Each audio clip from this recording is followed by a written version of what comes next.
Well, today, lawmakers in Alabama could move to bring back IVF treatments in the state. What are the results of the big Super Tuesday primaries mean for the November general election? We'll explain.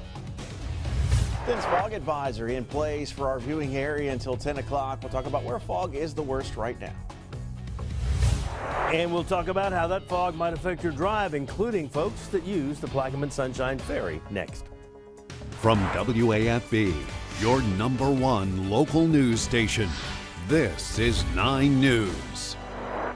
Well, as you get going early on a Wednesday morning here, earlier this morning, Baton Rouge firefighters were busy responding to this, a building fire, Airway Drive. It's actually right off of kind of 190 near Florida Boulevard.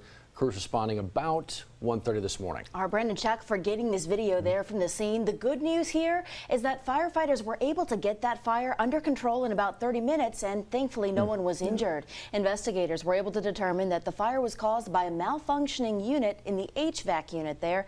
As we get more updates on how that may have started, well, we're going to let you know. Updating you on the forecast.